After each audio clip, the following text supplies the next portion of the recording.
Hi hello friends, welcome back to my YouTube channel. ನೋಡಿ, ಈ ಒಂದು ವಿಡಿಯೋದಲ್ಲಿ ನಿಮಗೆ ಕರ್ನಾಟಕ ಪರೀಕ್ಷಾ ಪ್ರಾಧಿಕಾರ ಅಂದರೆ ಕೆಇಯಿಂದ ಕರ್ನಾಟಕ ನಗರ ನೀರು ಸರಬರಾಜು ಮತ್ತು ಒಳಚರಂಡಿ ಮಂಡಳಿಯಿಂದ ನಿಮಗೆ 64 ಹುದ್ದೆಗಳನ್ನು ಇಲ್ಲಿ ನೇಮಕಾತಿಗೆ ಒಂದು ಅಧಿಸೂಚನೆಗೆ ಬಿಡುಗಡೆ ಮಾಡಲಾಗಿದೆ.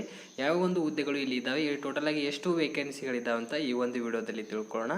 ಸೊ ಅದಕ್ಕೂ ಮುಂಚೆ ನಮ್ಮ ಯೂಟ್ಯೂಬ್ ಚಾನಲ್ ನೀವೇನಾದರೂ ಮೊದಲ ಬಾರಿಗೆ ವಿಸಿಟ್ ಮಾಡಿದರೆ ಆದಷ್ಟು ನಮ್ಮ ಯೂಟ್ಯೂಬ್ ಚಾನಲ್ನ ನೀವು ಸಬ್ಸ್ಕ್ರೈಬನ್ನು ಮಾಡ್ಕೊಳ್ಳಿ ಅಂತ ಹೇಳ್ತಾ, ಮತ್ತು ನಮ್ಮ ಟೆಲಿಗ್ರಾಮ್ ಗ್ರೂಪಿಗೆ ಇನ್ನೂ ಯಾರು ಜಾಯ್ನ್ ಆಗಿಲ್ಲ ನೋಡಿ, ನಮ್ಮ ಟೆಲಿಗ್ರಾಮ್ ಗ್ರೂಪಿಗೆ ನೀವು ಅಲ್ಲಿ ಜಾಯ್ನ್ ಆಗಿ ಅಲ್ಲಿ ಮೋರ್ ಇನ್ಫಾರ್ಮೇಷನ್ ನೀವು ತಿಳ್ಕೊಳ್ಬೋದು. ನಾನು ಡಿಸ್ಕ್ರಿಪ್ಷನ್ ಬಾಕ್ಸ್ ಕೆಳಗೆ ಒಂದು ಟೆಲಿಗ್ರಾಮ್ ಗ್ರೂಪ್ನ ಲಿಂಕನ್ನು ಅಲ್ಲಿ ಪ್ರೊವೈಡನ್ನು ಮಾಡಿರ್ತೀನಿ. ನೋಡಿ, ಈಗ ಒಂದು ನೋಟಿಫಿಕೇಶನ್ ಕಡೆ ಬರೋದಾದರೆ ನೋಡಿ, ಕರ್ನಾಟಕ ಪರೀಕ್ಷಾ ಒಂದು ಪ್ರಾಧಿಕಾರದಿಂದ ಈ ಒಂದು ನೇಮಕಾತಿ ಅಧಿಸೂಚನೆ ಇಲ್ಲಿ ಬಿಡುಗಡೆಯನ್ನು ಆಗಿದೆ. ನೋಡಿ, ಕರ್ನಾಟಕ ನಗರ ನೀರು ಸರಬರಾಜು ಮತ್ತು ಒಳಚರಂಡಿ ಮಂಡಳಿಯಿಂದ ಈ ಒಂದು 50 ಸಹಾಯಕ ಅಭಿಯಂತರು ಸಿವಿಲ್ ಹುದ್ದೆಗಳಾಗಿರ್ತವೆ ಮತ್ತು 14 ಸಿ ಗ್ರೂಪ್ ವೃಂದದ ಹುದ್ದೆಗಳಿಗೆ ನೀರ ಒಂದು ನೇಮಕಾತಿ ಸಂಬಂಧಪಟ್ಟಂತೆ ಇಲ್ಲಿ ಒಂದು ಅರ್ಜಿಯನ್ನು ಇಲ್ಲಿ ಆಹ್ವಾನ ಮಾಡಲಾಗಿರುತ್ತೆ. ನೋಡಿ, ಯಾವ ಒಂದು ಹುದ್ದೆ ಇದೆ, ಎಷ್ಟು ವೇಕೆನ್ಸಿಗಳಿದ್ದಾವೆ, ಯಾವ ಒಂದು ಕಲ್ಯಾಣ ಕರ್ನಾಟಕ ವೃಂದ ಹುದ್ದೆಗೆ ಎಷ್ಟು ಇದ್ದಾವೆ, ವೇತನ ಶ್ರೇಣಿ ಯಾವ ರೀತಿಯಾಗಿದೆ ಅಂತ ನೋಡ್ಕೊಳ್ಬೋದು ನೀವು ಇಲ್ಲಿ. ಕರ್ನಾಟಕ ನಗರ ನೀರು ಸರಬರಾಜು ಒಳಚರಂಡಿ ಮಂಡಳಿ ಬೆಂಗಳೂರಿಂದ ಸಹಾಯಕ ಇಂಜಿನಿಯರ್ ನೋಡ್ಕೊಳ್ಬೋದು. ಸಹಾಯಕ ಇಂಜಿನಿಯರ್ ಇದರದ್ದು ವೇತನ ಶ್ರೇಣಿ 43,000 ಇಂದ ನಿಮಗೆ 83,000ವರೆಗೆ ಇಲ್ಲಿ ಒಂದು ಸಹಾಯಕ ಇಂಜಿನಿಯರ್ ಒಂದು ವೇತನ ಶ್ರೇಣಿಯನ್ನು ಕೊಡುತ್ತಾರೆ. ಟೋಟಲ್ ಆಗಿ ಹುದ್ದೆಗಳು 50 ಹುದ್ದೆಗಳಲ್ಲಿ ಮೀಸಲನ್ನು ಇಟ್ಟಿದ್ದು, ಮೂಲ ವೃಂದ ಹುದ್ದೆ 43 ವೇಕೆನ್ಸಿ ಆಗಿರುತ್ತವೆ ಮತ್ತು ಕಲ್ಯಾಣ ಕರ್ನಾಟಕ ವೃಂದ ಹುದ್ದೆಗಳು 7 ವೇಕೆನ್ಸಿಗಳಲ್ಲಿ ರಿಲೀಸನ್ನು ಮಾಡಿರ್ತಾರೆ. ನೋಡಿ, ಪ್ರಥಮ ದರ್ಜೆ ಲೆಕ್ಕ ಸಹಾಯಕರು ಇಲ್ಲಿ FD ಹುದ್ದೆಗಳನ್ನು ನೇಮಕಾತಿ ಮಾಡಿದ್ದಾರೆ. Group C ಹುದ್ದೆಗಳಾಗಿರುತ್ತವೆ.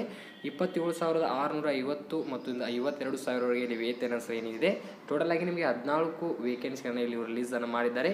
ಮೂಲ ವೃಂದ ಮತ್ತು ಕಲ್ಯಾಣ ಕರ್ನಾಟಕ ವೃಂದ ಮೀಸಲಾತಿ ಅನುಗುಣವಾಗಿ ಇಲ್ಲಿ ಸೀಟ್ಗಳನ್ನು ಹಂಚಿಕೆಯನ್ನು ಮಾಡಿರ್ತಾರೆ. ನೋಡಿ, ಟೋಟಲ್ ಆಗಿ ನಿಮಗೆ 64 ವೇಕೆನ್ಸಿಗಳು ಒಂದು ಕೆಯಿಂದ ಹೊಸ ಒಂದು ಅಧಿಸೂಚನೆಯಲ್ಲಿ ಬಿಡುಗಡೆಯನ್ನು ಮಾಡಲಾಗಿದೆ. ನೋಡಿ, ಈ ರೀತಿಯಾಗಿದೆ. ಒಂದು ಶೈಕ್ಷಣಿಕ ಅರ್ಹತೆ ಯಾವ ರೀತಿಯಾಗಿರುತ್ತೆ ಅಂತ ನಾವು ನೋಡ್ಕೊಳ್ಬೇಕಾಗತ್ತೆ.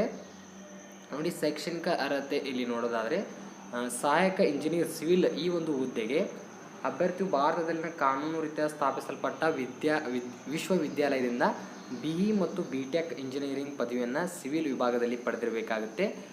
ಇಲ್ಲಿ ನೋಡಿ, ಒಂದು ಸೂಚನೆಯನ್ನು ನೀಡಿದ್ದಾರೆ. ಏನನ್ನು ಸೂಚನೆ ನೀಡಿದ್ದಾರೆ ಅಂತ ನೋಡೋದಾದರೆ, ಅಂಚೆ ಮತ್ತು ದೂರ ಶಿಕ್ಷಣ ಮುಖಾಂತರ ಪಡೆದ ತಾಂತ್ರಿಕ ಪದವಿಗಳನ್ನು ನೇಮಕಾತಿಗೆ ಪರಿಗಣಿಸಲಾಗುವುದಿಲ್ಲ ಅಂತ ಹೇಳಿದ್ದಾರೆ. ಒಂದು ಇಂಜಿನಿಯರಿಂಗ್ ಪದವಿ ಒಂದು ವಿದ್ಯಾಲಯದಿಂದ BE ಮತ್ತು BTech ಅನ್ನು ಕಂಪ್ಲೀಟ್ ಮಾಡಿದವರಿಗೆ ಈ ಒಂದು ಇಂಜಿನಿಯರ್ ಹುದ್ದೆ ಅರ್ಜಿನ ಸಲ್ಲಿಸಬಹುದು. ಮತ್ತು ಪ್ರಥಮ ದರ್ಜೆ ಲೆಕ್ಕ ಸಹಾಯಕರ ಈ ಹುದ್ದೆಗೆ ಏನು ಮುಗಿದಿರಬೇಕಂದ್ರೆ, ಅಭ್ಯರ್ಥಿಯು ಭಾರತದಲ್ಲಿನ ಕಾನೂನು ರೀತ್ಯ ಸ್ಥಾಪಿಸಲ್ಪಟ್ಟ ವಿಶ್ವವಿದ್ಯಾಲಯದಿಂದ BCom ಪದವಿ ಪಡೆದಿರಬೇಕಾಗುತ್ತೆ. ನೀವು BCom ಅನ್ನು ಕಂಪ್ಲೀಟ್ ಮಾಡಿದರೆ ಈ ಒಂದು ಪ್ರಥಮ ದರ್ಜೆ ಸಹಾಯಕ ಹುದ್ದೆಗೆ ಅರ್ಜಿಯನ್ನು ಸಲ್ಲಿಸಬಹುದು. BCom ಪದವಿ ಯಾರು ಕಂಪ್ಲೀಟ್ ಮಾಡಿದ್ದಾರೆ ನೋಡಿ, ಈ ಒಂದು ಹುದ್ದೆಗೆ ನೀವು ಎಲಿಜಿಬಲ್ ಆಗಿರ್ತೀರ. ಇದಾದ ತಕ್ಷಣ ಮತ್ತೊಂದು ಇಂಪಾರ್ಟೆಂಟ್ ನೋಡೋದಾದರೆ, ಇಲ್ಲಿ ವಯೋಮಿತಿ ಯಾವ ರೀತಿಯಾಗಿದೆ ಅಂತ ನೋಡ್ಕೊಳ್ಳೋಣ. ನೋಡಿ, ಸಾಮಾನ್ಯ ವರ್ಷಗಳು ನಿಮಗೆ 35 ವರ್ಷ ಒಳಗೆ ಇರಬೇಕಾಗುತ್ತೆ ಒಂದು ಸಾಮಾನ್ಯ ಅರ್ಹತೆ ಅಭ್ಯರ್ಥಿಗಳಿಗೆ, ಮತ್ತು ಪ್ರವರ್ಗ 2A 2B 3A 3B ಅಭ್ಯರ್ಥಿಗಳಿಗೆ 38 ವರ್ಷಗಳ ಒಳಗಿರಬೇಕಾಗುತ್ತೆ. ಪರಿಶಿಷ್ಟ ಜಾತಿ ಮತ್ತು ಪರಿಶಿಷ್ಟ ಪಂಗಡ ಪ್ರವರ್ಗ ಒಂದು ಅಭ್ಯರ್ಥಿಗಳಿಗೆ 40 ವರ್ಷಗಳ ಒಳಗೆ ಒಂದು ವಯೋಮಿತಿಯಲ್ಲಿ ಇರುತ್ತೆ. ನೋಡಿ, ಈ ರೀತಿಯಾಗಿ ನೀಡಿದ್ದಾರೆ. ಈ ಒಂದು ಹುದ್ದೆಗೆ ಯಾವಾಗ ಅರ್ಜಿ ಪ್ರಾರಂಭವಾಗುತ್ತೆ ಮತ್ತು ಯಾವ ರೀತಿಯಲ್ಲಿ ಅರ್ಜಿಯನ್ನು ಸಲ್ಲಿಸಬೇಕಂತ ಅವರು ಇಲ್ಲಿ ಮಾಹಿತಿಯನ್ನು ತಿಳಿಸಿದ್ದಾರೆ, ನೋಡ್ಕೊಳ್ಳೋಣ. ನೋಡಿ, ಮೊದಲನೇದಾಗಿ ಈ ಒಂದು ಅರ್ಜಿ ಸಲ್ಲಿಸುವ ವಿಧಾನ ಅಂದರೆ ಈ ಒಂದು ವೆಬ್ಸೈಟ್ ಮೂಲಕ, ಅಂದರೆ KE ಅವರ ವೆಬ್ಸೈಟ್ ಮೂಲಕ ನೀವು ಆನ್ಲೈನ್ ಮೂಲಕ ಅರ್ಜಿಯನ್ನು ಸಲ್ಲಿಸಬೇಕಾಗುತ್ತೆ.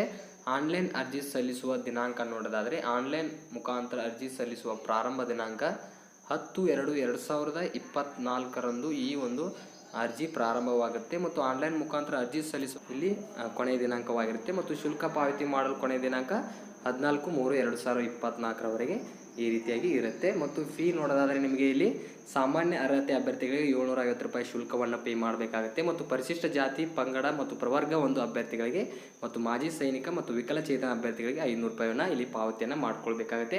ಇನ್ನಿತರ ಡೀಟೇಲ್ಸ್ ಇದ್ದಾವೆ, ನಮ್ಮ ಟೆಲಿಗ್ರಾಮ್ ಗ್ರೂಪಿಗೆ ಅಲ್ಲಿ ಜಾಯ್ನ್ ಆಗಿ, ಮತ್ತು ಯಾವ ಹುದ್ದೆಗೆ ಸಿಲೆಬಸ್ ಇದೆ ಅಂತ ನಾನು ಅಲ್ಲಿ PDF ಸೆಂಡ್ ಮಾಡ್ತೀನಿ, ಕ್ಲಿಯರಾಗಿ ನೋಡ್ಕೊಳ್ಳಿ. ಈ ರೀತಿಯಾಗಿ ಒಂದು ಕರ್ನಾಟಕ ನಗರ ನೀರು ಸರಬರಾಜು ಒಳಚರಂಡಿ ಮಂಡಳಿಯಲ್ಲಿ ಈ ನೇಮಕಾತಿಯನ್ನು ಮಾಡ್ಕೊಂಡಿದ್ದಾರೆ. ಈ ನೇಮಕಾತಿಗೆ ಸಂಬಂಧಪಟ್ಟ ಇದರಲ್ಲಿ ಏನಾದರೂ ಡೌಟ್ಸ್ ಇದ್ದರೆ ಕಮೆಂಟ್ ಸೆಕ್ಷನಲ್ಲಿ ಕಮೆಂಟ್ ಮಾಡಿ. ಮುಂದಿನ ಒಂದು ವಿಡಿಯೋದಲ್ಲಿ ಸಿಗೋಣಂತೆ. ಅಲ್ಲಿವರೆಗೂ ನಮಸ್ಕಾರಗಳು.